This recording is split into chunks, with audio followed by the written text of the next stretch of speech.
ਜੇਕਰ ਜੀਵਨ ਵਿੱਚ ਅਜਿਹੀ ਸਾਤਵਿਕ ਸੁਖ ਸ਼ਾਂਤੀ ਚਾਹੀਦੀ ਹੈ ਜੋ ਲੋਕ ਤੋਂ ਲੈ ਕੇ ਪਰਲੋਕ ਤੱਕ ਸਹਾਇਕ ਬਣੇ, ਤਾਂ ਮਨੁੱਖ ਨੂੰ ਚੰਗੇ ਅਤੇ ਸਫਲ ਮਾਲੀ ਵਾਂਗ ਕਰਮ ਭੋਗੀ ਨਹੀਂ, ਕਰਮ ਯੋਗੀ ਬਣਨਾ ਚਾਹੀਦਾ ਹੈ।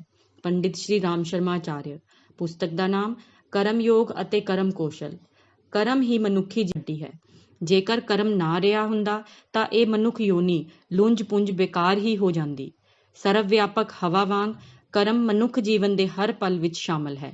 ਸੌਂਦੇ ਜਾਗਦੇ, ਉੱਠਦੇ ਬੈਠਦੇ, ਖਾਂਦੇ ਪੀਂਦੇ, ਕੰਮ ਕਰਦੇ, ਆਰਾਮ ਕਰਦੇ ਹੋਏ ਮਨੁੱਖ ਕਰਮ ਹੀ ਕਰਦਾ ਹੈ। ਇਹ ਕਰਮ ਹੀ ਉਸਦੇ ਸੁੱਖ ਦੁੱਖ ਦਾ ਕਾਰਨ ਹੁੰਦੇ ਹਨ। ਪਾਪ ਪੁੰਨ, ਸਵਰਗ ਨਰਕ ਦਾ ਆਧਾਰ ਕਰਮ ਹੀ ਹਨ। ਪੁਸਤਕ ਤੇ ਆਧਾਰਿਤ ਕੁਝ ਪ੍ਰਸ਼ਨ। ਕਰਮ ਤਾਂ ਸਾਰੇ ਕਰਦੇ ਹਨ, ਪਰ ਕਿਸ ਇਰਾਦੇ ਤੋਂ ਕਰਮ ਕੀਤਾ ਜਾਵੇ ਕਿ ਸਫਲਤਾ ਮਿਲੇ? ਅਸਫਲ ਹੋ ਜਾਣ ਤੇ ਕਿਸ ਤਰ੍ਹਾਂ ਬੇਚੈਨ ਹੋਏ ਬਿਨਾਂ ਕਿਵੇਂ ਉਸ ਵਿੱਚ ਦੁਬਾਰਾ ਪ੍ਰਵੇਸ਼ ਹੋ ਸਕਦੇ ਹਾਂ?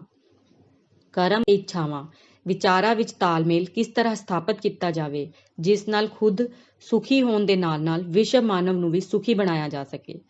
ਕਰਮ ਉਸਦੇ ਕਰਤਾ ਨੂੰ ਉਸੀ ਪਲ ਸਫਲਤਾ ਦੀ ਖੁਸ਼ੀ ਤੋਂ ਮਤਵਾਲਾ ਬਣਾ ਦਿੰਦਾ ਹੈ ਅਤੇ ਦੂਜੇ ਹੀ ਪਲ ਅਸਫਲਤਾ ਦਾ ਦੁੱਖ ਉਸਨੂੰ ਸਿਰ ਨੀਵਾਂ ਕਰਨ ਦੇ ਲਈ ਮਜਬੂਰ ਕਰ ਦਿੰਦਾ ਹੈ। ਇਹਨਾਂ ਤੋਂ ਬਚਣ ਦੇ ਲਈ ਕਰਮ ਦੇ ਪ੍ਰਤੀ ਸੰਪੂਰਨ ਵਿਚਾਰਨਾ ਜ਼ਰੂਰੀ ਹੈ। ਤੁਹਾਡੇ ਸਾਹਮਣੇ ਪੇਸ਼ ਹੈ ਪੁਸਤਕ ਜੋ ਕਰਮ ਯੋਗ ਅਤੇ ਕਰਮ ਕੌਸ਼ਲ ਦੀ ਵਿਧੀ ਦੱਸਦੀ ਹੈ, ਜਿਸ ਦੇ ਆਧਾਰ ਤੇ ਅਸੀਂ ਆਪਣੇ ਜੀਵਨ ਵਿੱਚ ਅਤੇ ਧਰਤੀ ਦੇ ਸਵਰਗ ਦਾ ਨਿਰਮਾਣ ਕਰ ਸਕਾਂਗੇ। ਪੁਸਤਕ ਦੇ ਕੁਝ ਅੰਸ਼। ਸੰਸਾਰ ਵਿੱਚ ਅਨੇਕਾਂ ਧਨ ਹਨ, ਪਰ ਸੰਤੋਖ ਦਾ ਧਨ ਸਭ ਤੋਂ ਵੱਡਾ ਧਨ ਹੈ। ਇਹ ਧਨ ਜਿੱਥੇ ਵੀ ਹੋਵੇਗਾ ਉੱਥੇ ਆਨੰਦ ਦੀ ਧਾਰਾ ਵਹਿੰਦੀ ਰਹੇਗੀ। ਜਿੱਥੇ ਇੱਛਾਵਾਂ ਮਨੁੱਖ ਨੂੰ ਮਹਾਨ ਬਣਾ ਕੇ ਸੁਖ ਸੰਤੋਖ ਦੇ ਸਵਰਗ ਦਾ ਮਾਲਕ ਬਣਾਉਂਦੀਆਂ ਹਨ, ਉੱਥੇ ਘਟੀਆ ਅਤੇ ਵਿਗੜੀਆਂ ਇੱਛਾਵਾਂ ਉਸਨੂੰ ਦੁਖੀ, ਦਰਿਦਰ, ਅਸ਼ਾਂਤੀ ਅਤੇ ਅਸੰਤੁਸ਼ਟੀ ਦੇ ਧਕੇਲਦੀਆਂ ਹਨ। ਇਸ ਲਈ ਸਾਡੀਆਂ ਇੱਛਾਵਾਂ ਦਾ ਕੇਂਦਰ ਬਿੰਦੂ ਭੌਤਿਕ ਪ੍ਰਗਤੀ ਨਹੀਂ, ਆਤਮਿਕ ਪ੍ਰਗਤੀ ਹੋਣੀ ਚਾਹੀਦੀ ਹੈ। ਤਾਂ ਹੀ ਕਰਮ ਯੋਗ ਦੀ ਸਫਲਤਾ ਹੈ। ਜ਼ਿਆਦਾ ਤੋਂ ਜ਼ਿਆਦਾ ਧਨ, ਬਹੁਤ ਸੁੱਖ ਸੁਵਿਧਾ ਦੀ ਲਾਲਸਾ ਹੀ ਮਨੁੱਖ ਨੂੰ ਕਮਜ਼ੋਰ ਅਤੇ ਦੁਖੀ ਬਣਾਉਂਦੀ ਹੈ, ਕਿਉਂਕਿ ਜੇਕਰ ਉੱਨਤੀ ਦੇ ਲਈ ਉਚਿਤ ਯੋਗਤਾ, ਸ਼ਕਤੀ ਅਤੇ ਪਰਿਸਥਿਤੀਆਂ ਨਾ ਹੋਣ ਤਾਂ ਇੱਛਾਵਾਂ ਕਦੇ ਪੂਰੀਆਂ ਨਹੀਂ ਹੋ ਸਕਣਗੀਆਂ ਅਤੇ ਉਸ ਤੋਂ ਦੁਖੀ, ਬੇਚੈਨ, ਚਿੰਤਤ ਅਤੇ ਨਿਰਾਸ਼ ਹੀ ਰਹਾਂਗੇ। ਬਿਨਾਂ ਸ਼ੱਕ ਇੱਛਾਵਾਂ ਮਨੁੱਖ ਦਾ ਸੁਭਾਅ ਹੀ ਨਹੀਂ, ਜ਼ਰੂਰਤ ਵੀ ਹੈ, ਪਰ ਇਹਨਾਂ ਦੇ ਲਈ ਨਿਯੰਤਰਣ, ਦ੍ਰਿੜਤਾ ਅਤੇ ਕੋਸ਼ਿਸ਼ ਕਰਨਾ ਵੀ ਜ਼ਰੂਰੀ ਹੈ। ਤਾਂ ਹੀ ਉਹ ਜੀਵਨ ਵਿੱਚ ਆਪਣੀ ਪੂਰਤੀ ਦੇ ਨਾਲ ਸੁਖ ਸ਼ਾਂਤੀ ਦਾ ਅਨੁਭਵ ਦੇ ਸਕਦੇ ਹਨ। ਨਹੀਂ ਤਾਂ ਬੇਕਾਬੂ, ਬੇਲੋੜੀ ਕਾਮਨਾਵਾਂ ਤੋਂ ਵੱਡਾ ਦੁਸ਼ਮਣ ਮਾਨਵ ਜੀਵਨ ਦੀ ਸੁਖ ਸ਼ਾਂਤੀ ਦੇ ਲਈ ਹੋਰ ਕੋਈ ਨਹੀਂ ਹੈ। ਕਰਮਯੋਗ ਇਸੀ ਕੁਸ਼ਲਤਾ ਦਾ ਨਾਂ ਹੈ ਜੋ ਇਸ ਤਰ੍ਹਾਂ ਹੁਨਰ ਤੋਂ ਕੰਮ ਕਰਨਾ ਜਾਣਦਾ ਹੈ ਕਿ ਕੀਤੇ ਹੋਏ ਕੰਮਾਂ ਦਾ ਫਲ ਉਲਟਾ ਨਾ ਹੋਵੇ। ਉਹੀ ਕਰਮਯੋਗੀ ਹੈ।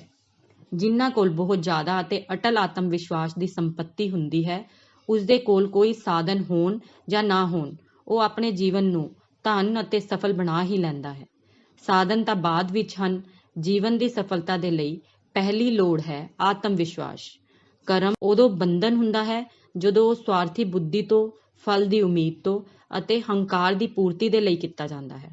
ਉਦੋਂ ਅਜਿਹੀ ਸਥਿਤੀ ਪੈਦਾ ਹੁੰਦੀ ਹੈ ਕਿ ਇੱਛਾ ਮੁਤਾਬਕ ਪਰਿਣਾਮ ਨਾ ਮਿਲਣ ਤੇ ਸ਼ੋਕ ਅਤੇ ਦੁੱਖ ਪੈਦਾ ਹੁੰਦੇ ਹਨ। ਇਸ ਦ੍ਰਿਸ਼ਟੀਕੋਣ ਤੋਂ ਜੇ ਜ਼ਿੰਦਗੀ ਜੀਣ ਦਾ ਕ੍ਰਮ ਬਣਿਆ ਰਹੇ ਤਾਂ ਆਪਣੀ ਮਰਜ਼ੀ ਵਿਰੁੱਧ ਜੋ ਕੁਝ ਹੋ ਰਿਹਾ ਹੈ ਉਸ ਤੋਂ ਅਸ਼ਾਂਤੀ ਅਤੇ ਬੇਚੈਨੀ ਪੈਦਾ ਹੋਵੇਗੀ। ਦੁਖਦਾਇਕ ਪਰਿਸਥਿਤੀਆਂ ਆਉਣ ਤੇ ਰੋਣਾ ਚੀਖਣਾ ਬੇਕਾਰ ਹੈ। ਉਹਨਾਂ ਨੂੰ ਖੁਸ਼ੀ ਨਾਲ ਸਵੀਕਾਰ ਕਰਨਾ ਚਾਹੀਦਾ ਹੈ ਅਤੇ ਖੁਸ਼ੀ ਨਾਲ ਭਾਗ ਲੈਣਾ ਚਾਹੀਦਾ ਹੈ। ਸੁੱਖ ਦੁੱਖ ਦੋਨਾਂ ਵਿੱਚ ਮਨ ਨੂੰ ਸੰਤੁਲਿਤ ਰੱਖਣਾ ਚਾਹੀਦਾ ਹੈ। ਤਦ ਹੀ ਕੁਦਰਤ ਦਾ ਲੇਖਾ ਜੋਖਾ ਬਰਾਬਰ ਹੋ ਸਕੇਗਾ। ਪਰੰਤੂ ਅਜਿਹਾ ਨਾ ਕਰਕੇ ਅਸੀਂ ਰੋਂਦੇ, ਤੜਫਦੇ ਅਤੇ ਆਪਣੀ ਕਿਸਮਤ ਨੂੰ ਦੋਸ਼ ਦਿੰਦੇ ਹਾਂ ਤਾਂ ਅਜਿਹੀਆਂ ਭਾਵਨਾਵਾਂ ਅਤੇ ਵਿਚਾਰਾਂ ਰਾਹੀਂ ਕੁਦਰਤ ਦੀਆਂ ਸ਼ਕਤੀਆਂ ਦਾ ਸੰਤੁਲਨ ਵਿਗੜ ਜਾਵੇਗਾ ਅਤੇ ਬਾਅਦ ਵਿੱਚ ਹੋਰ ਦੁੱਖਾਂ ਦਾ ਸਾਹਮਣਾ ਕਰਨਾ ਪਵੇਗਾ। ਮਨੁੱਖ ਜਦੋਂ ਤੱਕ ਸੰਸਾਰਿਕ ਹੰਕਾਰ ਵਿੱਚ ਡੁੱਬਿਆ ਰਹਿੰਦਾ ਹੈ, ਉਦੋਂ ਤੱਕ ਉਸਦੀ ਸ਼ਕਤੀ ਅਤੇ ਤਾਕਤ ਬਿਲਕੁਲ ਤੁੱਛ ਅਤੇ ਮਾਮੂਲੀ ਹੁੰਦੀ ਹੈ। ਜੀਵਨ ਦੇ ਸਾਰੇ ਅਧਿਕਾਰ ਪਰਮਾਤਮਾ ਨੂੰ ਸੌਂਪ ਦਿੰਦਾ ਹੈ। ਉਦੋਂ ਪੂਰਨ ਸ਼ਾਂਤੀ ਆ ਜਾਂਦੀ ਹੈ। ਨਾ ਕੋਈ ਡਰ, ਨਾ ਕੋਈ ਇੱਛਾ ਰਹਿੰਦੀ ਹੈ, ਨਾ ਕੋਈ ਦੁੱਖ ਅਤੇ ਨਾ ਕੋਈ ਸੁੱਖ ਦੀ ਇੱਛਾ ਰਹਿੰਦੀ ਹੈ। ਪੂਰਨ ਸ਼ਾਂਤੀ ਅਤੇ ਅਲੌਕਿਕ ਆਨੰਦ ਦੀ ਪ੍ਰਾਪਤੀ ਹੁੰਦੀ ਹੈ। ਪੁਸਤਕ ਦੇ ਮੁੱਖ ਬਿੰਦੂ। ਇੱਛਾਵਾਂ ਦਾ ਪਾਗਲਪਨ, ਨਿਰਾਸ਼ਾ ਤੋਂ ਬਚਣ ਦਾ ਢੰਗ, ਘੱਟ ਇੱਛਾਵਾਂ, ਕਰਮ ਯੋਗ ਦੀ ਬਹੁਤ ਜ਼ਰੂਰਤ, ਆਪਣੇ ਆਪ ਤੇ ਭਰੋਸਾ ਰੱਖ ਕੇ ਅੱਗੇ ਵਧੀਏ, ਜੀਵਨ ਨੂੰ ਆਨੰਦਮਈ ਰੱਖਣਾ ਹੀ ਕਰਮ ਯੋਗ, ਕਰਮ ਕਰੋ, ਫਲ ਦੀ ਇੱਛਾ ਨਹੀਂ। ਸੱਚਾਈ ਅਤੇ ਆਤਮ ਸ਼ੋਧਨ ਦੀ ਜ਼ਰੂਰਤ। ਕਰਮ ਯੋਗ ਸਾਧਨਾ ਦਾ ਨਿਤ ਅਭਿਆਸ।